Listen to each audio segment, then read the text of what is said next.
أعمالنا من يهده الله فلا مضل له ومن يضلل فلا هادي له وأشهد أن لا إله إلا الله وحده لا شريك له وأشهد أن محمدا عبده ورسوله أرسله بالهدى ودين الحق ليظهره على الدين كله ولو كره المشركون اللهم صل على محمد وعلى آل محمد كما صليت على إبراهيم وعلى آل إبراهيم إنك حميد مجيد اللهم بارك على محمد وعلى آل محمد كما باركت على إبراهيم وعلى آل إبراهيم إنك حميد مجيد أما بعد فإن خير الكلام كلام الله وخير السنن سنن محمد صلى الله عليه وسلم وشر الأمور محدثاتها وكل محدثة بدعة وكل بدعة ضلالة وكل ضلالة في النار يا أيها الناس أوصيكم وإياي أولا بتقوى الله يا أيها الذين آمنوا اتقوا الله حق تقاته ولا تموتن إلا وأنتم مسلمون اللهم رب اشرح لي صدري ويسر لي أمري واحلل عقدة من لساني يفقهوا قولي. സ്നേഹം നിറഞ്ഞ സഹോദരങ്ങളെ, സഹോദരിമാരെ, വിശ്വാസിനികളെ, നമ്മെ സൃഷ്ടിച്ച് പരിപാലിച്ച് നമുക്ക് വേണ്ടതെല്ലാം ഇവിടെ സംവിധാനിച്ച് നമ്മെ സദാ നിരീക്ഷിച്ചു കൊണ്ടിരിക്കുന്ന കാരുണ്യവാനായ നമ്മുടെ റബ്ബ് നമ്മുടെ നന്മക്കായി നിർദ്ദേശിച്ച നിർദ്ദേശങ്ങൾ, കൽപ്പനകൾ യഥാവിധം പാലിച്ചും സൂക്ഷിച്ചും ജീവിക്കണേ എന്ന് ഓർമ്മപ്പെടുത്തുന്നു, വസിയ്യത്ത് ചെയ്യുന്നു, ഉപദേശിക്കുന്നു. മുഴുവൻ മേഖലകളിലും പടച്ച റബ്ബിനെ സൂക്ഷിച്ച് ലാ ഇലാഹ ഇല്ലല്ലാഹ് എന്ന കലിമത്ത് തൗഹീദ് ഉച്ചരിച്ച് മരണപ്പെട്ട് ജന്നാത്തുൽ ഫിർദൗസിൽ ഇടം കരസ്ഥമാക്കുന്ന വിശ്വാസികളിൽ നാഥൻ നമ്മേവരെയും ഉൾപ്പെടുത്തി അനുഗ്രഹിക്കുമാറാകട്ടെ. ഹബീബ് സല്ലല്ലാഹു അലൈഹി വസല്ലം അവിടുത്തെ ഹജ്ജത്തുൽ വദാഇന്റെ സമയത്ത്, മക്ക ഫതഹിന്റെ സമയത്ത് അവിടെ മുഴുവനും പിടിച്ചടക്കി ആ രാജ്യവും ആ നാട്ടുകാരും അവിടെയുള്ള പഴയ ശത്രുക്കളായ ഖുറൈശികൾ അവരെല്ലാം ഇസ്ലാം സ്വീകരിച്ച് ഇസ്ലാമിനെക്കുറിച്ച് അറിഞ്ഞ് ഇസ്ലാമിനെക്കുറിച്ച് പഠിച്ച് മുസ്ലിമീങ്ങളായി നിൽക്കുന്ന അവസരം കഅബാലയത്തിൻ്റെ ഉള്ളിൽ ചെന്ന് അവിടെ ഉണ്ടായിരുന്ന ലാത്തയുടെ, ഉസ്സയുടെ, മനാത്തയുടെ, ഇബ്രാഹിം നബിയുടെ, ഇസ്മായിൽ നബിയുടെ ബിംബങ്ങൾ മുഴുവനും പ്രവാചകൻ സല്ലല്ലാഹു അലൈഹി വസല്ലം അവിടെ നിന്ന് പുറത്തിട്ട് അവിടെ ശുദ്ധീകരിക്കുന്നു, വൃത്തിയാക്കുന്നു, കഴുകുന്നു. ആ സമയങ്ങളിലെല്ലാം ഖദീജ റളിയല്ലാഹു അൻഹയുടെ ഖബറിടത്തിലേക്ക് എത്തുവാൻ പ്രവാചകൻ സല്ലല്ലാഹു അലൈഹി വസല്ലമയുടെ മനസ്സ് വെമ്പൽ കൊള്ളുന്നുണ്ടായിരുന്നു. പ്രവാചകൻ സല്ലല്ലാഹു അലൈഹി വസല്ലം ഉടനെ തന്നെ ഖദീജ റളിയല്ലാഹു അൻഹയുടെ ഖബറിടത്തിലേക്കാണ് പിന്നീട് പോകുന്നത്. അതിന് കാരണം പ്രവാചകൻ സല്ലല്ലാഹു അലൈഹി വസല്ലം നുബുവത്ത് ലഭിച്ച് പ്രബോധന ദൗത്യം ഏറ്റെടുത്തപ്പോൾ നാട്ടുകാരും വീട്ടുകാരും കുടുംബക്കാരും കൂട്ടുകാരും എല്ലാം ഒറ്റപ്പെടുത്തിയ സമയത്ത് അൽ അമീൻ എന്ന് വിളിച്ചിരുന്ന ഒരു സമൂഹം തന്നെ ഒറ്റക്കാക്കി കസ്സാബ് എന്നും സാഹിർ എന്നും മുദ്ര കുത്തിയ സമയത്ത് അവിടെ പ്രവാചകന് തണലായി, കരുത്തായി, കരുതലായി പ്രവാചകനോടൊപ്പം ഉണ്ടായിരുന്നത് പ്രിയതമ ഖദീജ റളിയല്ലാഹു അൻഹയായിരുന്നു. ആ കഷ്ടപ്പാടിൽ, ആ പ്രയാസത്തിൽ എൻ്റെ കൂടെ നിന്നവൾ ഇന്ന് ആ ശത്രുക്കൾ മുഴുവനും ഇസ്ലാം പുൽകി ഇസ്ലാം അതിജീവിച്ചിരിക്കുന്ന, ഇസ്ലാം വിജയിച്ചിരിക്കുന്ന ഈ സാഹചര്യത്തിൽ ഇത് കാണാൻ തന്നോടൊപ്പം ഇല്ലല്ലോ എന്ന ഒരു നിരാശ പ്രവാചകൻ സല്ലല്ലാഹു അലൈഹി വസല്ലമക്കുണ്ടായിരുന്നു എന്നാണ്. ഇവിടെ നാം അറിയേണ്ടത് പ്രവാചകൻ സല്ലല്ലാഹു അലൈഹി വസല്ലമയുടെ പ്രബോധന വീതിയിൽ പ്രവാചകന് കരുത്തായി നിന്നത് ബീവി ഖദീജ റളിയല്ലാഹു അൻഹയായിരുന്നു. അത് ശാരീരികവുമായും മാനസികമായും മാത്രമുള്ള പിന്തുണയായിരുന്നില്ല, മറിച്ച് ഖദീജ റളിയല്ലാഹു അൻഹ ആരായിരുന്നു എന്ന് നമുക്കേവർക്കും അറിയാം.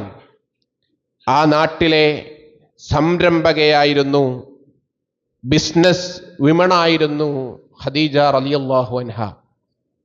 സംരംഭം ചെയ്ത് കച്ചവടം ചെയ്ത് ജീവിതം നയിക്കുകയും സമ്പാദിക്കുകയും ചെയ്തിരുന്നു ഖദീജ റളിയല്ലാഹു അൻഹ. ഖദീജ റളിയല്ലാഹു അൻഹ സമ്പാദിച്ച സമ്പാദ്യമായിരുന്നു, ആ മുതൽക്കൂട്ടായിരുന്നു പ്രവാചകൻ സല്ലല്ലാഹു അലൈഹി വസല്ലമക്ക് പ്രബോധന നാളുകളിൽ മറ്റുള്ള ആളുകളിൽ നിന്നൊക്കെ വിലക്ക് ഏർപ്പെടുത്തിയപ്പോൾ പ്രവാചകനെ താങ്ങായി നിന്നത് ഖദീജ റളിയല്ലാഹു അൻഹയുടെ സമ്പാദ്യമായിരുന്നു. അവിടുന്ന് ഇസ്ലാമിനെ ഖദീജ റളിയല്ലാഹു അൻഹ സാമ്പത്തികമായി പോലും സഹായിച്ചു എന്ന് നമുക്ക് ചരിത്രങ്ങളിൽ കാണാം. ഇവിടെ നാം അറിയേണ്ടത്, ഇസ്ലാമിനെ പല ആളുകളും പറയാറുള്ളതാണ്, ഇസ്ലാം സ്ത്രീക്ക് ഒരു അവകാശവും നൽകാത്ത മതമാണ്, സ്ത്രീകളെ 4 ചുവരുകൾക്കുള്ളിൽ മാത്രം ഒതുക്കുന്ന മതമാണ്, സ്ത്രീകൾക്ക് വിദ്യാഭ്യാസത്തിന് സ്വാതന്ത്ര്യം നൽകാത്ത മതമാണ്, ഒരു നിലക്കും അവകാശങ്ങൾ നൽകാത്തവരാണ് മുസ്ലിമീങ്ങൾ എന്ന് പറയുന്നു. അവരിൽ ഏതെങ്കിലും പുരോഗമന തരത്തിൽ കഴിയുന്ന ആളുകൾ, തട്ടമഴിച്ചിട്ട് പുറം ലോകത്തേക്ക് വരണമെന്ന് ആഗ്രഹിക്കുന്ന ആളുകൾ, ഇസ്ലാമിക വേഷങ്ങൾ മാറ്റിവെച്ച് ഇസ്ലാമിന്റെ ഇജ്ജത്ത് കളഞ്ഞു കുളിച്ച് പുറത്തേക്ക് വരുന്ന ആളുകൾ മാത്രമേ, ചില നാമധാരികൾ മാത്രമേ അത്തരത്തിൽ മുന്നോട്ട് വരുന്നുള്ളൂ എന്ന ഒരു തെറ്റിദ്ധാരണയും അത്തരത്തിലുള്ള തെറ്റിദ്ധാരണ പരത്തലും നമ്മുടെ നാടുകളിൽ പൊതുവെ കാണാറുണ്ട്. നാം മനസ്സിലാക്കേണ്ടത്, ബീവി ഖദീജ റളിയല്ലാഹു അൻഹ കച്ചവടം ചെയ്ത സമ്പാദ്യത്തിൽ നിന്നാണ് പ്രവാചകൻ സല്ലല്ലാഹു അലൈഹി വസല്ലമയുടെ ആദ്യകാലത്തെ പ്രബോധനത്തിന് സഹായകരമായ സമ്പത്ത് ലഭിച്ചിരുന്നത്. അതായത് ഒരു പെണ്ണ് കച്ചവടം ചെയ്ത് സമ്പാദിച്ച സമ്പാദ്യത്തിൽ നിന്നാണ് പ്രവാചകൻ സല്ലല്ലാഹു അലൈഹി വസല്ലം പ്രബോധന കാലത്ത്, ആദ്യകാലത്ത് പ്രവാചകൻ സല്ലല്ലാഹു അലൈഹി വസല്ലം അത് മുഖാന്തരമായിരുന്നു പ്രവാചകന്റെ പ്രബോധനം പ്രവാചകൻ ആരംഭിച്ചത്. ഇസ്ലാം സ്ത്രീയെ പുറത്തുവിടാത്ത, ഒന്നിനും അവകാശം നൽകാത്ത മതമാണ് എങ്കിൽ, ദർശനമാണ് എങ്കിൽ, മുഹമ്മദ് മുസ്തഫ സല്ലല്ലാഹു അലൈഹി വസല്ലം സ്ത്രീക്ക് സ്വാതന്ത്ര്യം നൽകാതെ അടിമകളാക്കി വെച്ച് അപ്രകാരം മാത്രം കഴിഞ്ഞിരുന്ന വ്യക്തിത്വമായിരുന്നു എങ്കിൽ പ്രവാചകൻ സല്ലല്ലാഹു അലൈഹി വസല്ലമയുടെ പ്രബോധന തുടക്കം തന്നെ അത് ഇസ്ലാമിനെതിരാണ് എന്ന് വേണമെങ്കിൽ അത്തരം ആളുകൾക്ക് പറയാം. യഥാർത്ഥത്തിൽ ഇസ്ലാം സ്ത്രീക്ക് തുല്യമായ അവകാശം നൽകുന്നുണ്ട് എന്നുള്ളതാണ്. ഇസ്ലാമിൽ ഒരു നിലക്കുമുള്ള വിവേചനം ഒരു പെണ്ണായതിൻ്റെ പേരിൽ ഉണ്ടായിട്ടില്ല, മറിച്ച് സ്ത്രീയെ ചേർത്ത് പിടിക്കുകയാണ് ഇസ്ലാം ചെയ്തിട്ടുള്ളത്. അല്ലാഹു സുബ്ഹാനഹു വ തആല പ്രതിഫലം നൽകുന്ന കാര്യത്തിലും സ്വർഗം നൽകുന്ന കാര്യത്തിലായാലും അതെല്ലാം സ്ത്രീക്കവിടങ്ങളിൽ സ്ത്രീയുടേതായ സ്വാതന്ത്ര്യവും സ്ത്രീയുടേതായ അവകാശവും ഇസ്ലാം നൽകിയിട്ടുണ്ട്. ഇസ്ലാം സ്ത്രീ സമത്വത്തിന് വേണ്ടി വാദിച്ച മതമല്ല, അത്തരത്തിൽ ഇസ്ലാം വാദിക്കുന്നുമില്ല. പക്ഷേ ഇസ്ലാം സ്ത്രീയെ സംരക്ഷിക്കുകയും സുരക്ഷിതമാക്കുകയും ചെയ്ത മതമാണ് എന്ന് നമ്മൾ മനസ്സിലാക്കണം. അവരുടെ അവകാശങ്ങളാണ് സംരക്ഷിക്കപ്പെടേണ്ടത്. സ്ത്രീക്ക് സ്ത്രീയുടെ കഴിവുണ്ട്, സ്ത്രീയുടെ കഴിവുകേടുണ്ട്. പുരുഷന് പുരുഷന്റെ കഴിവുണ്ട്, പുരുഷന്റെ കഴിവുകേടുണ്ട്. ഇതാണ് ഇസ്ലാമിന്റെ നിലപാടും ഇസ്ലാമിന്റെ കാഴ്ചപ്പാടും.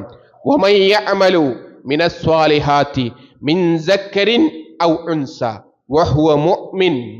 അല്ലാഹു സുബ്ഹാനഹു വ തആല പറയുന്നു, ആണാകട്ടെ പെണ്ണാകട്ടെ സത്യവിശ്വാസിയായിക്കൊണ്ട് ആരെങ്കിലും ഏതെങ്കിലും തരത്തിൽ സൽപ്രവർത്തി ചെയ്ത് മുന്നേറുകയാണെങ്കിൽ ഫഉലൈക യദ്ഖുലൂനൽ ജന്ന, അവരെ സ്വർഗത്തിൽ പ്രവേശിക്കുക തന്നെ ചെയ്യും.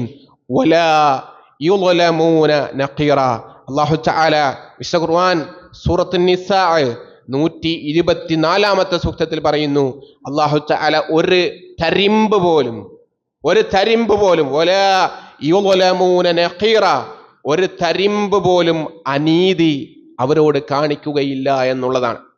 സ്ത്രീയായതിൻ്റെ പേരിലോ പുരുഷനായതിൻ്റെ പേരിലോ സൽപ്രവർത്തി ചെയ്ത് മുന്നേറുന്നവർ, അവർക്ക് ഇസ്ലാം അതിൻ്റെതായ പ്രതിഫലം കൃത്യമായി കൊടുക്കും എന്നുള്ളതാണ്. യഥാർത്ഥത്തിൽ സ്ത്രീകൾക്ക് ഇസ്ലാം മതത്തെ എളുപ്പമാക്കുകയാണ് ചെയ്യുന്നത്. നമസ്കാരം വിശ്വാസികളെ സംബന്ധിച്ചിടത്തോളം ഏത് നിലയിലും സ്വബോധമുണ്ടോ നമസ്കാരം നിർബന്ധമാണ്. അങ്ങനെ നമസ്കാരം നിർബന്ധമാക്കിയ ഇസ്ലാം സ്ത്രീകൾക്ക് നമസ്കാരത്തിന് ചില ഇളവുകൾ നൽകിയിട്ടുണ്ട്. നമസ്കാരം ഒഴിവാക്കുവാൻ ഒരു വിശ്വാസിക്ക് ഒരു നിലക്കും ഇളവില്ല. പക്ഷേ സ്ത്രീകൾക്ക് അതിനവസരങ്ങളുണ്ട്. അവരുടെ ആർത്തവത്തിന്റെ സമയങ്ങളിൽ അതിന് ഇസ്ലാം അനുവാദം നൽകിയിട്ടുണ്ട്. അത് പറഞ്ഞിട്ട് പോലും ചില ആളുകൾ ഇസ്ലാമിനെ വിമർശിക്കാറുണ്ട്. ഇസ്ലാം നമസ്കാരത്തിന് ഇളവ് നൽകിയത് അള്ളാഹുവിനോട് അല്ലാ എന്ന് പറഞ്ഞ് പ്രാർത്ഥിക്കുവാനുള്ള ഇളവോ അതല്ലെങ്കിൽ ഏതെങ്കിലും ദിക്റും ദുആകളും പാരായണം ചെയ്യുവാനുള്ള ഇളവോ അത്തരത്തിലുള്ള കാര്യങ്ങൾ ചെയ്യരുത് എന്നുള്ള നിലക്കല്ല അവിടെ അത് വിലക്കിയത്. ആ സമയത്ത് ഒരു സ്ത്രീയെ സംബന്ധിച്ചിടത്തോളം ആ സ്ത്രീക്ക് നല്ലവണ്ണം അവരുടെ ശരീരത്തെ അറിയാം. ആ സമയത്ത് അവരുടെ ശരീരത്തിൽ ഉണ്ടാകുന്ന പ്രയാസങ്ങൾ അത് അവരെ ശാരീരികമായി എന്ന് മാത്രമല്ല മാനസികമായി പോലും അവരെ ബാധിക്കുന്ന വിഷയമാണ്. അതുകൊണ്ട് തന്നെയാണ് നമ്മെ സൃഷ്ടിച്ച, സ്ത്രീയെ സൃഷ്ടിച്ച, പുരുഷനെ സൃഷ്ടിച്ച, സ്ത്രീയുടെ ശരീരത്തെ അറിയുന്ന സൃഷ്ടാവായ തമ്പുരാൻ ആ സമയത്ത് നിങ്ങൾ തക്ബീറത്തുൽ ഇഹ്റാമിൽ നിന്ന് അവിടെ നിന്നൊന്ന് കുനിഞ്ഞ് കുമ്പിട്ട് റുക്വയിൽ പോയി വീണ്ടും കുമ്പിട്ട് അങ്ങനെ ശരീരത്തെ പ്രയാസപ്പെടുത്തിക്കൊണ്ടുള്ള നമസ്കാരം വേണ്ട എന്ന് ഇസ്ലാം അവിടെ പറയുവാനുണ്ടായ കാരണം അതാണ്. അത് അവരുടെ ശരീരത്തിനും അവരുടെ മനസ്സിനും പ്രയാസമുണ്ടാക്കുന്ന സമയമാണ് എന്നുള്ളത് കൊണ്ടാണ്. ആ സമയങ്ങളിൽ നമ്മൾ വീട്ടിലെ പുരുഷന്മാർ പ്രത്യേകമായി ശ്രദ്ധിക്കേണ്ട ഒരു കാര്യമുണ്ട്. സ്ത്രീക്ക് നമസ്കാരം പോലും പടച്ച റബ്ബ് ഏത് നമസ്കാരം എന്ന് ആലോചിക്കണം. നമുക്ക് ഏത് സമയത്തും ICUവിൽ കിടക്കുമ്പോൾ ബോധമുണ്ടോ നമസ്കരിക്കണം. ആ നമസ്കാരം പോലും സ്ത്രീക്ക് അല്ലാഹു തആല ഉപേക്ഷ വരുത്തുവാൻ ഇളവ് നൽകിയ ആ സമയത്ത് അവരെ പരിഗണിക്കാനും അവർക്ക് നമ്മൾ ഭൗതികമായ വീട്ടുകാര്യങ്ങളിൽ നിന്നും ഇളവ് കൊടുക്കാനും പ്രത്യേകമായിട്ട് ശ്രദ്ധ വീട്ടിലെ പുരുഷന്മാർ കാണിക്കണം. അത് നമ്മൾ പ്രത്യേകമായി ഓർക്കുകയും അത് പ്രകാരം നമ്മൾ ചെയ്യുകയും ചെയ്യണം. മാത്രമല്ല ഇസ്ലാം ഏത് രംഗത്തും സ്ത്രീകൾക്ക് വളരുവാനും സ്ത്രീകൾക്ക് ഉയരുവാനും അവസരങ്ങൾ നൽകിയിട്ടുണ്ട് എന്നുള്ളതാണ്. പ്രവാചകൻ സല്ലല്ലാഹു അലൈഹി വസല്ലമയുടെ ഹിജ്റയുടെ സമയം അത് നമ്മൾ വിശദീകരിക്കുകയുണ്ടായി. ഹിജ്റ വർഷാരംഭത്തിൽ ആ ഹിജ്റയുടെ കാര്യങ്ങൾ അവിടെ പോലും അതിനിർണായകമായ ആ ഹിജ്റയുടെ ഘട്ടത്തിൽ പോലും പ്രവാചകൻ സല്ലല്ലാഹു അലൈഹി വസല്ലമക്ക് സ്ത്രീകൾക്ക് അതിൻ്റെതായ പങ്കാളിത്തം നൽകി എന്നുള്ളതാണ്. പ്രവാചകൻ സല്ലല്ലാഹു അലൈഹി വസല്ലം ഒരു യുദ്ധത്തിലേക്ക് പോവുകയാണ്. ആ സമയത്ത് യുദ്ധത്തിൽ നിന്നും പരിക്ക് പറ്റുന്ന ആളുകളെ ശുശ്രൂഷിക്കുവാൻ, അവർക്ക് വേണ്ട വെള്ളവും ഭക്ഷണവും മറ്റു കാര്യങ്ങളും ഒക്കെ ഒരുക്കി കൊടുക്കുവാൻ, അവരാൽ കഴിയുന്ന വിധം യുദ്ധത്തിൽ സഹായിക്കുവാൻ സ്വഹാബ വനിതകൾ പ്രവാചകൻ സല്ലല്ലാഹു അലൈഹി വസല്ലമയുടെ ഒപ്പം ഉണ്ടായിരുന്നു. ആ സമയത്ത് ഉമ്മു സലൈം റളിയല്ലാഹു അൻഹ അവരെ ആ യുദ്ധത്തിന് ഇങ്ങനെ കടന്നു പോകുമ്പോൾ അവരുടെ കയ്യിൽ ഒരു കടാരയുണ്ടായിരുന്നു. ആരും കാണാതെ അവരത് ഒളിപ്പിച്ചു വെച്ചിരുന്നു. ആ നേരത്ത് അബൂ ത്വൽഹ റളിയല്ലാഹു അൻഹു അത് കാണുന്നു. പ്രവാചകൻ സല്ലല്ലാഹു അലൈഹി വസല്ലമയോട് പറയുന്നു, പ്രവാചകരെ ഇങ്ങനെ ഉമ്മു സലൈമിന്റെ അടുത്തൊരു കടാരയുണ്ട്. പ്രവാചകൻ സല്ലല്ലാഹു അലൈഹി വസല്ലം ഉമ്മു സലൈമയോട് ചോദിക്കുന്നു, എന്തിനാണ് ആ കടാര കരുതിയത്? പ്രവാചകൻ സല്ലല്ലാഹു അലൈഹി വസല്ലമയോട് ഉമ്മു സലൈം പറയുന്നു, ഞാൻ ഇങ്ങോട്ട് വരുന്നത് നിങ്ങളെ സഹായിക്കുവാനാണ്, നിങ്ങൾക്ക് ഖിദ്മത്ത് ചെയ്യുവാനാണ്, ആവശ്യമായ കാര്യങ്ങൾ നിർവഹിക്കുവാനാണ്. അങ്ങനെ ഞാൻ വരുമ്പോ അവിടെ ഞാൻ ആ പ്രവൃത്തിയിൽ ചെയ്തുകൊണ്ടിരിക്കുമ്പോൾ ഏതെങ്കിലും ഒരു ശത്രു എൻ്റെ മുന്നിലേക്ക് എടുത്തു ചാടുകയാണ് എങ്കിൽ ഈ കടാര ഉപയോഗിച്ചുകൊണ്ട്, ഹദീസിലെ വചനം തന്നെ അങ്ങനെയാണ്, ഈ കടാര ഉപയോഗിച്ചുകൊണ്ട് അവരുടെ വയറ്റിൽ കുത്തിയിറക്കി അതിൻ്റെ പുണ്യം വാങ്ങുവാൻ വേണ്ടിയാണ് എന്ന് ഉമ്മു സലൈം റളിയല്ലാഹു അൻഹ പറയുന്നു. ആ നേരത്തെ പ്രവാചകൻ, നീ സ്ത്രീയാണ്, നീ പെണ്ണാണ്, അടങ്ങിയിരിക്ക്, അതൊന്നും വേണ്ട, ആവശ്യമില്ല എന്നല്ല പറഞ്ഞത്. പ്രവാചകൻ സല്ലല്ലാഹു അലൈഹി വസല്ലം അവിടെ ചിരിച്ചു എന്നാണ്. ഉമ്മു സലൈമയുടെ ആ ഒരു പുണ്യം വാങ്ങുവാനുള്ള ആ ഒരു ഉത്സാഹം കണ്ട് പ്രവാചകൻ സല്ലല്ലാഹു അലൈഹി വസല്ലം ചിരിച്ചു എന്നാണ്. അങ്ങനെ യുദ്ധസമയങ്ങളിൽ പോലും സ്ത്രീ പ്രാതിനിധ്യം പ്രവാചകൻ സല്ലല്ലാഹു അലൈഹി വസല്ലം കാണിച്ചിരുന്നു എന്ന് നമുക്ക് കാണാം. അതുമാത്രമല്ല, പ്രവാചകൻ സല്ലല്ലാഹു അലൈഹി വസല്ലമയുടെ ഭാര്യമാർ ഈ ലോകത്ത് ഒരുപാട് വിജ്ഞാനങ്ങൾ ഈ ലോകത്തിന് നൽകിയ മഹദിയാണ് ആയിഷ റളിയല്ലാഹു അൻഹ. അവിടത്തെക്കാളും ഇൽമുള്ള, അവിടത്തെക്കാളും വിജ്ഞാനമുള്ള, അവിടത്തെക്കാളും അത്തരത്തിൽ അറിവുള്ള സ്ത്രീകൾ ഇല്ലായിരുന്നു. അല്ലെങ്കിൽ പുരുഷന്മാരെക്കാളും പല സ്വഹാബികളെക്കാൾ പോലും അറിവുകളും ജ്ഞാനവും ആയിഷ റളിയല്ലാഹു അൻഹക്കുണ്ടായിരുന്നു. എത്രയോ ഹദീസുകൾ ആയിഷ റളിയല്ലാഹു അൻഹ റിപ്പോർട്ട് ചെയ്തത് നമ്മൾ വായിക്കാറുണ്ട്, പഠിക്കാറുണ്ട്. ഉഹുദ് യുദ്ധത്തിന്റെ ഭൂമിയിൽ, രണഭൂമിയിൽ മഹാനായ മിസ്അബ് റളിയല്ലാഹു അൻഹുവിന് പരിക്കുകൾ പറ്റുന്നു. മിസ്അബിൻ റളിയല്ലാഹു അൻഹുവിന്റെ കൈകൾക്ക് വെട്ടേൽക്കുന്നു. വലത് കൈക്ക് വെട്ടേറ്റപ്പോൾ വലത് കൈയിലുണ്ടായിരുന്ന പതാക ഇടത് കൈയിലേക്ക് വാങ്ങുന്നു. ഇടത് കൈക്ക് വെട്ടേൽക്കുന്നു. ആ നേരത്ത് ഇടനെഞ്ചിലേക്ക് ചേർത്ത് പിടിക്കുന്നു. അങ്ങനെ ശരീരത്തിന് മുഴുവനും വെട്ടേറ്റ് പരുക്കേറ്റ് മിസ്അബ് റളിയല്ലാഹു അൻഹുവിനെ പ്രവാചകൻ സല്ലല്ലാഹു അലൈഹി വസല്ലമയുടെ മുന്നിൽ കൊണ്ടുവരുന്നു. പ്രവാചകൻ സല്ലല്ലാഹു അലൈഹി വസല്ലം പറഞ്ഞത്, മദീനത്തെ പള്ളിയുടെ സമീപത്ത് ടെന്റ് കെട്ടി മുറിവുകൾ ഉണക്കുവാൻ അന്നത്തെ വൈദ്യം പഠിച്ചിരുന്ന റുഫൈദത്തുൽ അൻസാരി റളിയല്ലാഹു അൻഹ എന്ന ഒരു പെണ്ണ്, നമ്മുടെ ഇന്നത്തെ ഭാഷയിൽ പറഞ്ഞാൽ മദീനത്തെ പള്ളിയുടെ സമീപത്ത് ക്ലിനിക്ക് നടത്തിയിരുന്ന ഒരു ലേഡി ഡോക്ടർ, അവര് റുഫൈദത്തുൽ അൻസാരി റളിയല്ലാഹു അൻഹ എന്ന ഒരു സ്ത്രീ, ഒരു സ്വഹാബി, അവര് ഉണ്ട്, അവരുടെ സമീപത്തേക്ക് കൊണ്ടുപോയി ആക്കണമെന്ന് പ്രവാചകൻ സല്ലല്ലാഹു അലൈഹി വസല്ലം പറയുന്നു. എന്നിട്ട് പ്രവാചകൻ സല്ലല്ലാഹു അലൈഹി വസല്ലം രണ്ട് കാര്യങ്ങൾ അവിടെ പറയുകയാണ്. ഒന്ന്, അവരിതിൽ വളരെയധികം പ്രാഗൽഭ്യമുള്ള ഒരു സ്ത്രീയാണ്. അവർക്ക് ഈ മുറിവുകൾ കെട്ടിവെക്കുന്നത്, മുറിവുകൾ ഉണക്കുവാനൊക്കെ നല്ല പ്രാഗൽഭ്യം നേടിയ പെണ്ണാണ്. രണ്ടാമത്തത്, മദീനത്തെ പള്ളിയുടെ അടുത്താണ്. അതുകൊണ്ട് എനിക്കിടക്കിടക്ക് മിസ്അബിനെ സന്ദർശിച്ച് രോഗസന്ദർശനത്തിന്റെ ഭാഗമാകാം എന്ന് പ്രവാചകൻ സല്ലല്ലാഹു അലൈഹി വസല്ലം അവിടെ പറയുകയാണ്. അവിടെ പെണ്ണാണ് എന്നല്ല പ്രവാചകൻ നോക്കിയത്, അവരുടെ പ്രാഗൽഭ്യമാണ് അവിടെ പ്രവാചകൻ സല്ലല്ലാഹു അലൈഹി വസല്ലം പരിഗണിച്ചത് എന്നുള്ളതാണ്. അവിടെ നമ്മൾ ആലോചിക്കേണ്ടത്, ഇങ്ങനെയെല്ലാം പ്രവാചകൻ സല്ലല്ലാഹു അലൈഹി വസല്ലമയുടെ കാലഘട്ടങ്ങളിൽ സ്വഹാബി വനിതകൾ ഒരുപാട് ജോലികൾ ചെയ്യുകയും ഒരുപാട് പ്രവർത്തികൾ ഭാഗമാകുകയും ഇസ്ലാമിന്റെ പ്രബോധന ഭാഗങ്ങളിൽ പോലും അവർ ഭാഗവാക്കാകുകയും ചെയ്തിരുന്നു എന്നുള്ളതാണ്.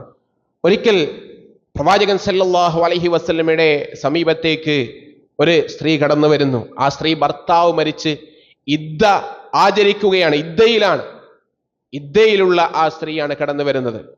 നമ്മുടെ നാട്ടിലുള്ള ഇദ്ദ രീതിയുമായി നമ്മൾ ഇതൊക്കെ ഒന്ന് ആലോചിച്ച് നോക്കണം. ആ സ്ത്രീ കൃഷി ചെയ്ത് ജീവിതം പുലർത്തിയിരുന്ന ഒരു സ്ത്രീയാണ്. അപ്പോ ഭർത്താവ് മരണപ്പെട്ടു. കൃഷി ചെയ്ത് ഉപജീവനം നടത്തിയാലേ മക്കളെ പോറ്റാൻ, മക്കൾക്ക് ഭക്ഷണം കൊടുക്കാൻ സാധിക്കുകയുള്ളൂ. പല സ്വഹാബികളും എതിർത്തു, അതിനെ തടഞ്ഞു. പ്രവാചകന്റെ അടുക്കലേക്ക് ഈ സ്ത്രീ പോയി ചോദിച്ചു, പ്രവാചകരെ, ഇങ്ങനെ എല്ലാം എനിക്ക് പ്രയാസങ്ങളുണ്ട്, എനിക്ക് കൃഷി ചെയ്താലേ എൻ്റെ വരുമാനത്തിന് മാർഗമുണ്ടാവുകയുള്ളൂ, എൻ്റെ മക്കളെ പോറ്റാൻ കഴിയുകയുള്ളൂ. ആ ഇദ്ദയിലുള്ള സ്ത്രീയെ പ്രവാചകൻ സല്ലല്ലാഹു അലൈഹി വസല്ലം അവിടെ കൃഷി ചെയ്യുവാൻ അനുവദിക്കുകയും എന്നിട്ട് പ്രവാചകൻ പറഞ്ഞു, നല്ല കാര്യമാണ്, അങ്ങനെ ചെയ്ത് സമ്പാദിക്കുകയും ധാരാളം സ്വതഖകൾ വർദ്ധിപ്പിക്കുവാൻ, നിനക്ക് അതുകൊണ്ട് ധാരാളം പുണ്യങ്ങൾ വാങ്ങുവാനും സാധിക്കുമല്ലോ എന്ന് പ്രവാചകൻ സല്ലല്ലാഹു അലൈഹി വസല്ലം അവിടെ ആ സ്ത്രീയോട് പറഞ്ഞു എന്ന് നമുക്ക് ചരിത്രങ്ങളിൽ കാണുവാൻ സാധിക്കും. ഇദ്ദ എന്ന് പറയുന്നത് യഥാർത്ഥത്തിൽ അടച്ചിട്ട മുറിയിൽ ഒരു വായു പോലും കയറാത്ത വിധത്തിൽ അടച്ചിട്ടാണ് പല സ്ഥലങ്ങളിലും ഇന്നും അത്തരത്തിൽ ആചരിക്കുന്നത്.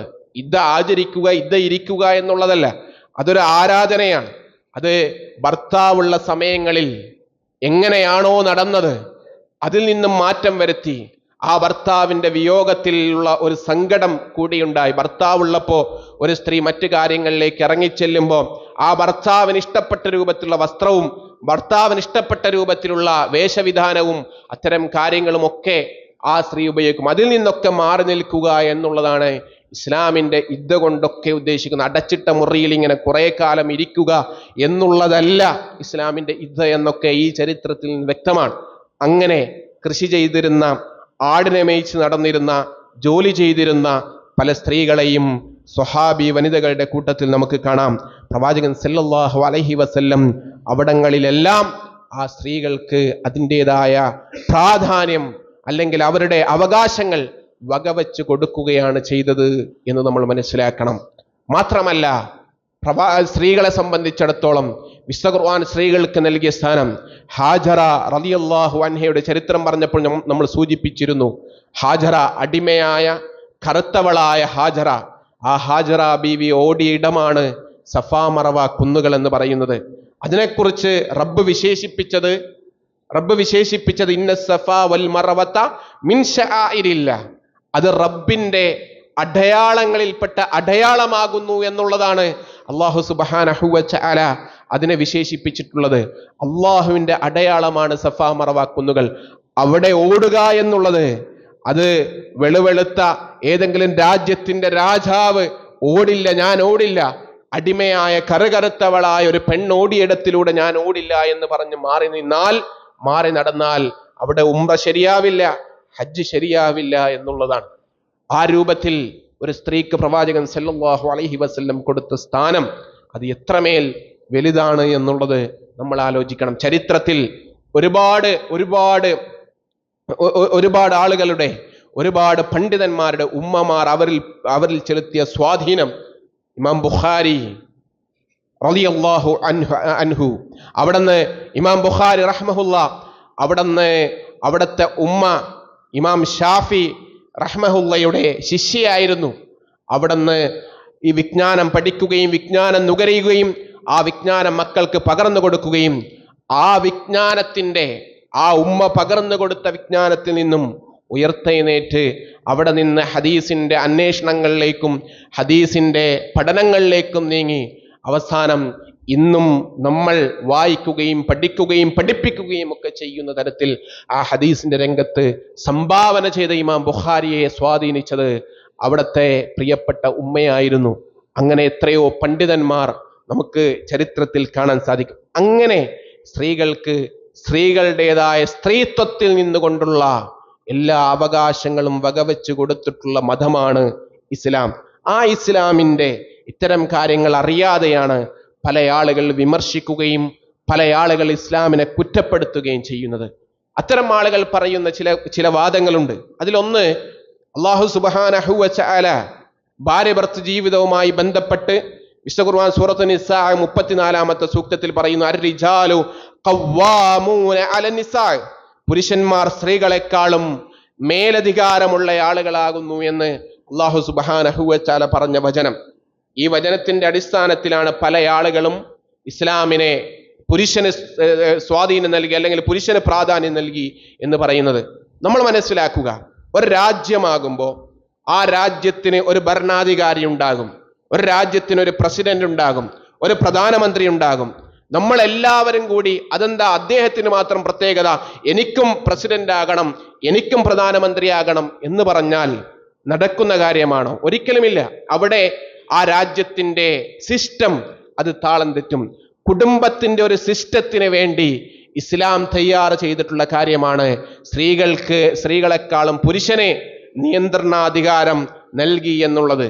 എന്നിട്ട് എന്താണ് ആ നിയന്ത്രണാധികാരം എന്നുകൂടി അല്ലാഹു സുബ്ഹാനഹു വ തആല വിശദീകരിക്കുന്നു.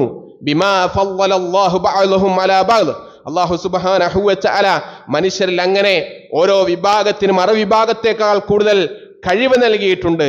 എന്നിട്ട് പറയുന്നു, ബിമാ അൻഫഖൂ മിൻ അംവാലിഹിം, എന്തിനു വേണ്ടിയാണ് പുരുഷന്മാർക്ക് അങ്ങനെ ഒരു സ്വാധീനം അല്ലാഹു തആല നൽകിയത്? അവർക്ക് അവരുടെ ധനം ചെലവഴിച്ചുകൊണ്ട് കുടുംബത്തെ പോറ്റുവാൻ വേണ്ടിയാണ് എന്നുള്ളതാണ്. കുടുംബത്തെ പോറ്റുവാൻ വേണ്ടി എന്നുള്ളതാണ്. ഇവിടെ നമ്മൾ മനസ്സിലാക്കേണ്ടത്, വീടിന്റെ കാര്യങ്ങൾക്ക് വേണ്ടി സമ്പത്ത് ചെലവഴിക്കേണ്ടത് അത് പുരുഷനാണ് എന്നുള്ളതാണ്. സാമ്പത്തികമായി ബന്ധപ്പെട്ട് പറയുമ്പോൾ ഇസ്ലാമിനെ ചില ആളുകൾ വിമർശിക്കുന്ന ഒരു വിമർശനമുണ്ട്. ഇസ്ലാം സ്ത്രീക്ക് പുരുഷന് നൽകുന്ന പകുതി സ്വത്ത് മാത്രമേ നൽകുന്നുള്ളൂ എന്നുള്ളതാണ്. ഇസ്ലാമിന് മേലുള്ള വിമർശനമാണ്. പുരുഷനെക്കാളും കുറവാണ് ഇസ്ലാം സ്ത്രീക്ക് നൽകുന്നത്, അത് അനീതിയാണ് എന്നുള്ളതാണ്. യഥാർത്ഥത്തിൽ നമ്മൾ ഇവിടെ മനസ്സിലാക്കേണ്ടത് ഒരു നിലക്കുമുള്ള അനീതി ഇസ്ലാം കാണിക്കുന്നില്ല എന്നുള്ളതാണ്. ഒരു സ്ത്രീ ഉമ്മയാണ്, മകളാണ്, സഹോദരിയാണ്, ഭാര്യയാണ്. ഇത്തരത്തിലുള്ള കാര്യങ്ങളിൽ ഒരു സ്ത്രീ ഉണ്ട്. ഈ സ്ത്രീക്ക് ഈ 4 രൂപത്തിലും സമ്പത്തിനെ ഇസ്ലാം അവകാശങ്ങൾ നൽകുന്നുണ്ട്, സ്വത്തിന് വിഹിതം ഇസ്ലാം യഥാർത്ഥത്തിൽ നൽകുന്നുണ്ട്. പലയിടങ്ങളിലും നമ്മൾ മനസ്സിലാക്കുമ്പോൾ അതിനെക്കുറിച്ച് കൂടുതൽ വിശദീകരിക്കുമ്പോൾ ഇൻഷാ അല്ലാഹ് പറയാം. അവിടെ സ്ത്രീക്ക് പകുതിയായതുള്ളത് തന്നെ സ്ത്രീക്ക് തുല്യമായ അവകാശമുള്ളതും ഇസ്ലാമിൻ്റെ അനന്തരാവകാശത്തിലുണ്ട്. അതേപോലെ സ്ത്രീക്ക് പുരുഷനേക്കാളും കൂടുന്ന അവസ്ഥയും ചില സന്ദർഭങ്ങളിൽ ഇസ്ലാമിൻ്റെ അനന്തരാവകാശത്തിലുണ്ട് എന്നുള്ളതാണ് അവിടെ നമ്മൾ മനസ്സിലാക്കേണ്ടതാണ്. അത് മനസ്സിലാക്കാതെയാണ് ചില ആളുകൾ ഞാനും എൻ്റെ കെട്ടിയോളും എൻ്റെ കുട്ടികളും എന്ന രൂപത്തിൽ ഇസ്ലാമിൽ നിന്നും പുറത്തുപോയി മറ്റു രൂപത്തിൽ രജിസ്റ്റർ വിവാഹം ചെയ്ത് എൻ്റെ പെൺമക്കൾക്ക് എൻ്റെ സ്വത്ത് സംരക്ഷിക്കുക എന്ന അർത്ഥത്തിൽ ആ രൂപത്തിൽ പിടിച്ചു വെച്ച് ചില ആളുകൾ ചെയ്യുന്ന നമ്മൾ കണ്ടു. ശുക്കൂർ വക്കീലിനെ പോലെയുള്ള ആളുകൾ. പ്രിയപ്പെട്ടവരെ, ഈ രൂപത്തിൽ ഇസ്ലാമിനെ അറിയാതെ ഇസ്ലാമിനെ പഠിക്കാതെയാണ് അത്തരം ആളുകൾ നീങ്ങുന്നത്. ഇസ്ലാം അത് ഒരു കുടുംബ സംവിധാനത്തിന് പ്രാധാന്യം നൽകിയ മതമാണ്. അതിലെല്ലാവരും ഉണ്ട്. എളാപ്പയുണ്ട്, മൂത്താപ്പയുണ്ട്, എളാപ്പയുടെ മക്കളുണ്ട്, മൂത്താപ്പയുടെ മക്കളുണ്ട്. ഇവരെല്ലാം ഉമ്മയുടെ കുടുംബമുണ്ട്, ഉപ്പയുടെ കുടുംബമുണ്ട്, ഉപ്പയുണ്ട്, ഉമ്മയുണ്ട്, മക്കളുണ്ട്. എല്ലാറ്റിനും അതിൻ്റെതായ പ്രാധാന്യം നൽകിയിട്ടുണ്ട്. പെൺമക്കൾ മാത്രമുള്ള രക്ഷിതാക്കളൊക്കെ ചിന്തിക്കുന്നുണ്ടാവും, ഞാൻ ഇങ്ങനെ സമ്പാദിച്ചു കൂട്ടി, ഇത് എൻ്റെ മക്കൾക്ക് കിട്ടില്ലല്ലോ, ഇതെൻ്റെ അനിയന്മാരുടെ മക്കൾ, ഏട്ടന്മാരുടെ മക്കൾ കൊണ്ടുപോകുമോ എന്നൊക്കെ കരുതി നമ്മൾ ഇങ്ങനെ നമ്മുടെ സമ്പാദ്യത്തിൽ നിന്നും ചിലതൊക്കെ മാറ്റിവെച്ച് ചിലതിലൊക്കെ നമ്മൾ കൃത്രിമം കാണിച്ച് ചില രൂപത്തിലുള്ള രേഖകളൊക്കെ ഉണ്ടാക്കി നമ്മളിങ്ങനെ പെട്ടിയിൽ സൂക്ഷിച്ചു വെക്കും. പ്രിയപ്പെട്ട വിശ്വാസികളെ, നമ്മൾ മനസ്സിലാക്കേണ്ട ഒരു കാര്യം, അല്ലാഹു സുബ്ഹാനഹു വ തആല ചില ആളുകൾക്ക് ചില ഉത്തരവാദിത്തങ്ങൾ ഏൽപ്പിച്ചിട്ടുണ്ട്.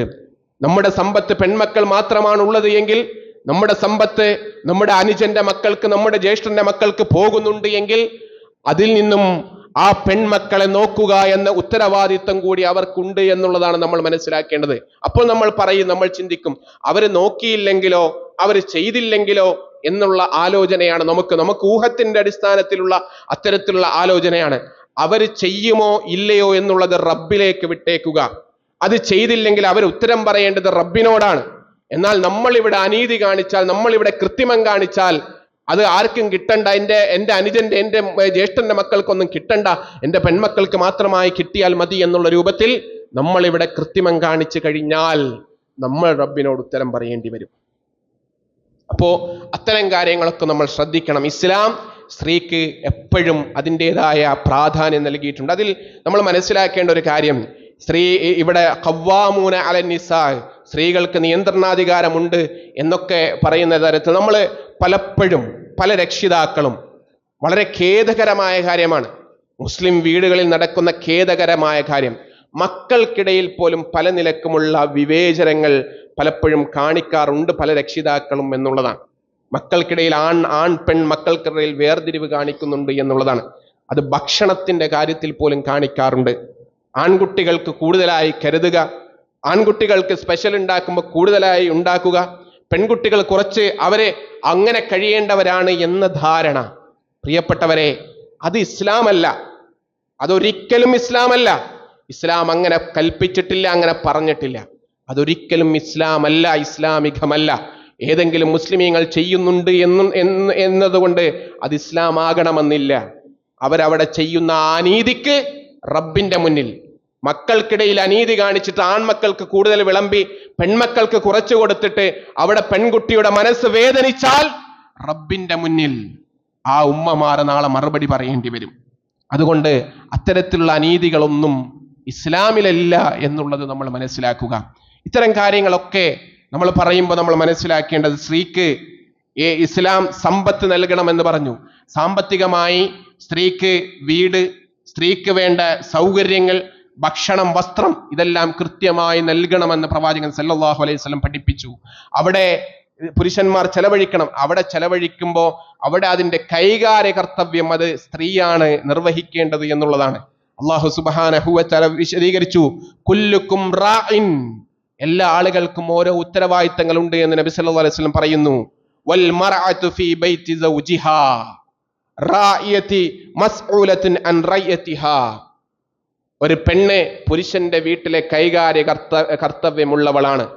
അവൾ അതിനെക്കുറിച്ചായിരിക്കും റബ്ബിന്റെ മുന്നിൽ ചോദ്യം ചെയ്യപ്പെടുക. അപ്പോൾ സ്ത്രീക്ക് വേണ്ട ആവശ്യമുള്ള കാര്യങ്ങൾ, വീട്ടിലേക്ക് വേണ്ട കാര്യങ്ങൾ ചെയ്തു കൊടുക്കുക എന്നുള്ളതാണ് പുരുഷന്റെ ഉത്തരവാദിത്തം. അവിടെ എന്ത് വേണമെന്ന് തീരുമാനിക്കുന്നത് അവിടുത്തെ സ്ത്രീ ഗ്രഹനാഥയാണ് എന്നുള്ളതാണ്. അത് ഇസ്ലാം ഒരു സ്ത്രീക്ക് കൊടുത്ത അധികാരമാണ്. അത് കൃത്യമായി വകവെച്ച് കൊടുക്കണം എന്നുള്ളതാണ്. ഒരിക്കലും സ്ത്രീകൾ വീട്ടിലെ ജോലികൾ മാത്രം ചെയ്തിരിക്കേണ്ടവരാണ്. അടുക്കളയിലെ ജോലി സ്ത്രീക്ക് അല്ലെങ്കിൽ പുരുഷനൊന്നും പങ്കാളികളില്ല എന്നുള്ളതൊന്നുമില്ല. അതൊക്കെ ഒരു സിസ്റ്റമാകുമ്പോൾ നടന്നു പോകാൻ ആവശ്യത്തിന് ചിലപ്പോൾ അത്തരത്തിലുള്ള കാര്യങ്ങളൊക്കെ വേണ്ടി വരും. ആ സമയങ്ങൾ നമ്മൾ മനസ്സിലാക്കേണ്ടത് ഹബീബ് സല്ലല്ലാഹു അലൈഹി വസല്ലം അടുക്കളയിൽ ചെന്ന് ഭാര്യമാരോടൊപ്പം നിന്ന് അവിടെ അവർക്ക് വേണ്ട സഹായങ്ങൾ ചെയ്യുകയും അവരോടൊപ്പം നിന്ന് ഭക്ഷണം പാകം ചെയ്യുകയും ചെയ്തിരുന്നു എന്നുള്ളതാണ്. അതുപോലെ റസൂലുള്ളാഹി സ്വല്ലല്ലാഹു അലൈഹി വസല്ലം ഒരിക്കൽ വീട്ടിലെത്തി. എന്താണ് കഴിക്കാനുള്ളത് ചോദിക്കുന്നു. കഴിക്കാൻ റൊട്ടിയുണ്ട്, റൊട്ടിയുടെ കൂടെ കഴിക്കാൻ സുറുക്കയുണ്ട്.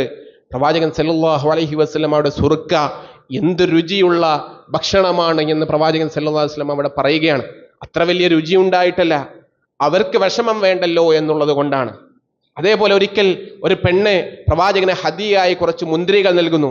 പ്രവാചകന് എന്ത് കിട്ടിയാലും അത് അടുത്തുണ്ടായ സ്വഹാബികൾ കൊടുക്കുന്നു. പക്ഷേ ആ മുന്തിരി പ്രവാചകൻ സല്ലല്ലാഹു അലൈഹി വസല്ലം ഒറ്റയ്ക്ക് ഇങ്ങനെ കഴിച്ച് കഴിയുന്നു. ആ പെണ്ണ് പോയതിനു ശേഷം പ്രവാചകൻ സല്ലല്ലാഹു അലൈഹി വസല്ലമയോട് ചോദിക്കുന്നു, എന്തേ പ്രവാചകരെ ഞങ്ങൾക്ക് തരും, ഇത് നൽകിയില്ലല്ലോ, അത്രക്ക് രുചിയായിരുന്നോ എന്നുള്ളതാണ്. അപ്പോൾ പ്രവാചകൻ പറഞ്ഞ മറുപടി, അതിന് വല്ലാത്ത പുളിയായിരുന്നു. അത് നിങ്ങൾ കഴിച്ചിട്ട് പുളിയാണ് എന്ന് അല്ലെങ്കിൽ ചവർപ്പാണ് എന്ന് പറഞ്ഞാൽ ആ സ്ത്രീക്ക് വിഷമമാകുമോ എന്ന് കരുതിയാണ് ഞാൻ നിങ്ങൾക്ക് തരാതിരുന്നത് എന്നുള്ളതാണ്. ഭാര്യമാർ എന്തെങ്കിലുമൊക്കെ യൂട്യൂബിൽ നിന്നോ അതല്ലെങ്കിൽ മറ്റൊരു എവിടെന്നെങ്കിലുമൊക്കെ വായിച്ചോ എന്തെങ്കിലുമൊക്കെ രുചികരമായി പ്രത്യേകമായി സ്പെഷ്യലായി കൊണ്ടുവരുമ്പോൾ നമ്മൾ ആദ്യം പറയുക ഉപ്പില്ല, മുളകില്ല, അല്ലെങ്കിൽ എന്തെങ്കിലും കൂടി എന്തെങ്കിലും കുറഞ്ഞു, ഇതേ വർത്തമാനമാണ്. ആദ്യം നമ്മൾ അതിനെ ഒന്ന് അഭിനന്ദിച്ചിട്ട് അവരുടെ പ്രയത്നത്തെ ഒന്ന് അഭിനന്ദിച്ചിട്ട് പിന്നീട് അത്തരം കാര്യങ്ങൾ ഒന്ന് കുറച്ചിരുന്നുവെങ്കിൽ അല്ലെങ്കിൽ കുറച്ച് കൂട്ടിയിരുന്നുവെങ്കിൽ എന്ന രൂപത്തിൽ പറയുമ്പോൾ അവിടെ അതവർക്ക് സന്തോഷം നൽകുമെന്നുള്ളതാണ്. അല്ലാത്ത ഇടങ്ങളിലാണ് പ്രശ്നങ്ങളും ഭിന്നിപ്പുകളും അഭിപ്രായ വ്യത്യാസങ്ങളും ഒക്കെ ഉണ്ടാകുന്നത്. നമ്മൾ മനസ്സിലാക്കേണ്ടത് ഇസ്ലാം സ്ത്രീക്ക് അങ്ങനെ എല്ലാ വിധത്തിലുമുള്ള സ്വാതന്ത്ര്യം നൽകിയിട്ടുണ്ട്. കാലുമേൽ കാല് കയറ്റിയിരുന്ന് TV-യുടെ മുന്നിലിരുന്ന് മൊബൈലുകൾ ഇങ്ങനെ റീൽസും കണ്ട് മൊബൈൽ വീഡിയോയും കണ്ടിരുന്നിട്ട് പെണ്ണിന്റെ പേര് വിളിച്ചിട്ട് എടി ചായ വെള്ളം എന്ന് പറഞ്ഞ് കൊലായിലേക്ക് അങ്ങനെ വിളിച്ചു കൊണ്ടുവരേണ്ട അങ്ങനെ ഉള്ള ഒരു സമ്പ്രദായമല്ല ഇസ്ലാമികമായ കാര്യങ്ങൾ. പ്രവാചകൻ സല്ലല്ലാഹു അലൈഹി വസല്ലം അവരോടൊപ്പം ഒന്നിച്ചിരുന്ന് ഭക്ഷണം കഴിച്ചിരുന്നു. ഭാര്യമാർക്ക് പ്രവാചകൻ സല്ലല്ലാഹു അലൈഹി വസല്ലം വായിലേക്ക് ആയിഷാ ബീവിക്ക് ഭക്ഷണം വെച്ചു കൊടുത്തിരുന്നു. ആയിഷാ ബീവിയെ പ്രവാചകൻ സല്ലല്ലാഹു അലൈഹി വസല്ലം ഇടക്ക് ചുവന്നവളെ എന്നൊക്കെ വളരെയധികം സന്തോഷത്തോടു കൂടി പ്രവാചകൻ സല്ലല്ലാഹു അലൈഹി വസല്ലം വിളിച്ചിരുന്നു. അങ്ങനെയൊക്കെ ഭാര്യ ഭർത്തൃ ജീവിതത്തിൽ അതിൻ്റെതായ പ്രാധാന്യം രണ്ടുപേർക്കുമുണ്ട്, മക്കൾക്കിടയിലുണ്ട്. ഏത് രംഗത്തും സ്ത്രീക്ക് സ്ത്രീയുടെ പ്രാധാന്യവും പുരുഷന് പുരുഷന്റെ പ്രാധാന്യവും ഇസ്ലാം നൽകിയിട്ടുണ്ട് എന്നുള്ളതാണ് മനസ്സിലാക്കേണ്ടത്. ഇനി ഇസ്ലാം നേരത്തെ പറഞ്ഞു എന്തിനാണ് ഇസ്ലാം പുരുഷന് നിയന്ത്രണാധികാരം നൽകി, ഒരു സിസ്റ്റം നടന്നു പോകണം. പിന്നെ സ്ത്രീക്ക് സംരക്ഷണം ഇസ്ലാം നൽകി, സുരക്ഷിതത്വം നൽകി. ഒരു രാത്രി പിന്നിടുന്ന യാത്രകളിൽ മഹറം കൂടെ ഉണ്ടാകണം, അത് സംരക്ഷണമാണ്. അതുപോലെ സ്ത്രീക്ക് ഇസ്ലാം നൽകിയ വേഷവിധാനം, മുഖവും മുൻകൈയും ഒഴികെയുള്ള മുഴുവൻ ഭാഗങ്ങളും മറച്ചുകൊണ്ടുള്ള വേഷവിധാനം, അത് സ്ത്രീക്ക് നൽകുന്ന സംരക്ഷണമാണ്, സുരക്ഷിതത്വമാണ്. ഇതൊക്കെ പറഞ്ഞിട്ടാണ് ചില ആളുകൾ ഇസ്ലാമിനെ വിമർശിക്കുന്നത്. എന്നിട്ട് ആ വിമർശകർ എവിടെ എത്തി എന്നുള്ളതാണ് നമ്മൾ ആലോചിക്കേണ്ടത്.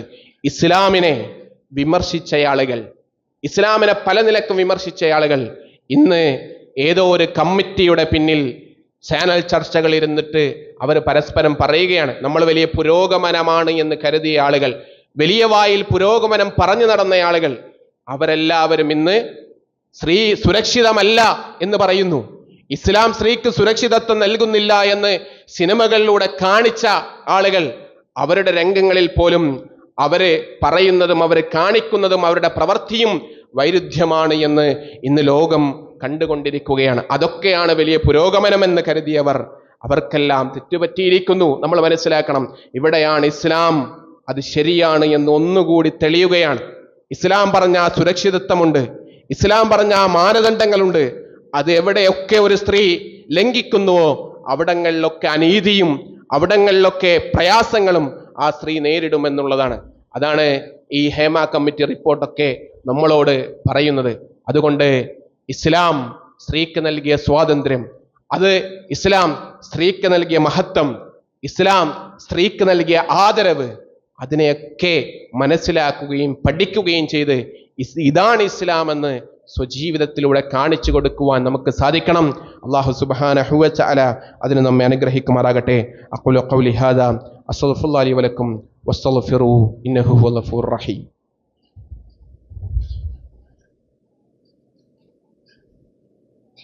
അൽഹംദുലില്ലാഹ് വസ്സലാത്തു വസ്സലാമു അലാ റസൂലില്ലാഹ് വഅലാ ആലിഹി വഅലാ സ്വഹാബത്തിഹി അജ്മഈൻ വബഅദ്. ഓസിക്കും വഇയ്യായ സാനിയം ബിത്തഖ്വല്ലാഹ്. അല്ലാഹുവെ ഒരിക്കൽ കൂടി സൂക്ഷിക്കണം എന്ന് ഓർമ്മപ്പെടുത്തുന്നു, വസിയത്ത് ചെയ്യുന്നു, ഉപദേശിക്കുന്നു. ഇസ്ലാം സ്ത്രീക്ക് നൽകിയ പ്രാധാന്യം സമത്വമല്ല, സുരക്ഷിതത്വമാണ് ഇസ്ലാം നൽകുന്നത്. അതൊരിക്കലും സാധ്യമല്ലാത്ത കാര്യമാണ്. ഒരു നിലക്ക് ശാസ്ത്രീയമായി നോക്കുമ്പോഴും ഭൗതികമായി നോക്കുമ്പോഴും സമത്വം എന്നുള്ളത് സാധ്യമല്ലാത്ത കാര്യമാണ്. ഈ സമത്വത്തിന് വേണ്ടി വാദിച്ചു നടന്ന ചില ആളുകളുണ്ട്. ഒരു സ്ഥലത്ത് ജെൻഡർ ന്യൂട്രൽ ടോയ്ലറ്റുകൾ വന്നപ്പോൾ അതിനെ ആഘോഷമാക്കിയവർ, അതിനെ ട്വീറ്റ് ചെയ്തവർ,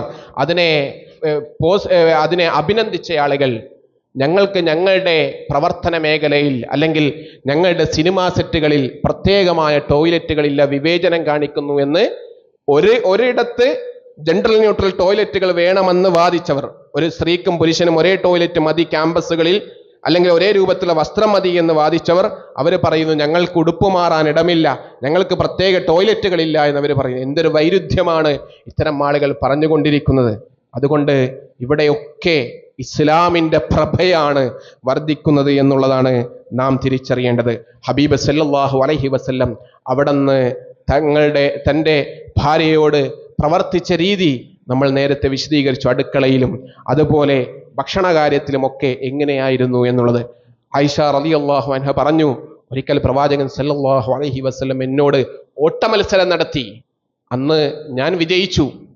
പിന്നീട് കുറച്ച് കഴിഞ്ഞിട്ട് പ്രവാചകൻ സല്ലല്ലാഹു അലൈഹി വസല്ലം ഒരു യാത്രയിലാണ്, കൂടെ മറ്റു സ്വഹാബികളുണ്ട്. പ്രവാചകർ അവരോട് മുന്നിൽ നടന്നോ, ഞങ്ങൾ ഇങ്ങനെ ബാക്കിൽ വരാമെന്ന് പറഞ്ഞ് അവർ സംസാരിച്ച് വരുന്നതിൻ്റെ ഇടയിലാണ് ഈ ഓട്ടമത്സരം. രണ്ടാമത് ഓട്ടമത്സരം നടത്തിയപ്പോൾ നബി സല്ലല്ലാഹു അലൈഹി വസല്ലമാണ് വിജയിച്ചത്. അന്ന് ഞാൻ ഒരൽപ്പം എൻ്റെ ശരീരം ഒരൽപ്പം ഭാരം വെച്ച് ഞാൻ തടിച്ചിരുന്നു എന്ന് ആയിഷ റളിയല്ലാഹു അൻഹ പറയുന്നു.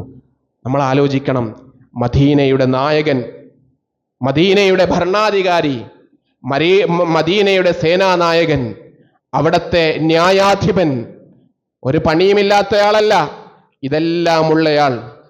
യുദ്ധം നയിക്കണം, രാജ്യത്തെ സംരക്ഷിക്കണം, ഒരുപാട് ആളുകൾ നീതി അന്വേഷിച്ചു കൊണ്ടുവരും, അവിടെ വിധി കൽപ്പിക്കണം. ഇതിനൊക്കെ ഇടയിൽ തൻ്റെ പ്രിയപ്പെട്ടവളോട് പ്രവാചകൻ സല്ലല്ലാഹു അലൈഹി വസല്ലം ഓട്ടമത്സരം നടത്തിയിരുന്നു എന്നാണ്. നമ്മളൊന്ന് ആലോചിച്ച് നോക്ക്, എത്ര കാലമായി അങ്ങനെയൊക്കെ ചെയ്തിട്ട് എന്നുള്ളത്. അതുകൊണ്ട് ആ ഹബീബ് സല്ലല്ലാഹു അലൈഹി വസല്ലമയുടെ ജീവിതം അത് സുന്ദരമാണ്. ആ ജീവിതം ഈ ലോകത്തിന് എന്നും മാതൃകയാണ്. അവിടുന്ന് മാനവരിൽ മഹോന്നതനാണ്. അവിടുന്ന് ഈ ലോകത്തെ സൃഷ്ടികളിൽ വെച്ച് ഏറ്റവും ശ്രേഷ്ഠനാണ് സല്ലല്ലാഹു അലൈഹി വസല്ലം. അവിടുത്തെ ജീവിതത്തെ തകർക്കാൻ പല ആളുകളും പലതരത്തിലുള്ള ആരോപണങ്ങളുമായിട്ട് രംഗത്ത് വരുന്നുണ്ട്. പ്രവാചകൻ സല്ലല്ലാഹു അലൈഹി വസല്ലമയുടെ നേരെ യുദ്ധക്കളത്തിൽ അമ്പുകൾ പ്രവാചകന്റെ നെഞ്ചിന് നേരെ വന്നപ്പോ സ്വന്തം നെഞ്ചുകൊണ്ട് അബൂ തുൽഹ റളിയല്ലാഹു അൻഹു തടുത്തു എന്നുള്ളതാണ്. നമുക്ക് നെഞ്ചുകൊണ്ട് തടുക്കുവാൻ പ്രവാചകൻ നമ്മുടെ മുന്നിലില്ല. പക്ഷേ പ്രവാചകന് നേരെ വരുന്ന വിമർശനങ്ങളെ നമ്മുടെ നാവ് കൊണ്ടും നമ്മുടെ കരങ്ങൾ കൊണ്ടും എതിർക്കുവാൻ നമുക്കറിവ് വേണം. പ്രവാചകനെ കുറിച്ച് അറിയണം, പ്രവാചകന്റെ ജീവിതത്തെ പഠിക്കണം. പ്രവാചകൻ സല്ലല്ലാഹു അലൈഹി വസല്ലം മുഹമ്മദുൻ റസൂലുള്ളാഹി സല്ലല്ലാഹു അലൈഹി വസല്ലം അവിടുത്തെ ജീവിതത്തെക്കുറിച്ച് പഠിക്കുവാനുള്ള ഒരവസരം നമ്മുടെ ഇവിടെയുള്ള കങ്ങരപ്പടി മുനിസിപ്പൽ ടൗൺ ഹാളിൽ വെച്ച് ഇൻഷാ അല്ലാഹ് 25-ാം തീയതി ഞായറാഴ്ച പ്രോഗ്രാം നടക്കുന്നുണ്ട്.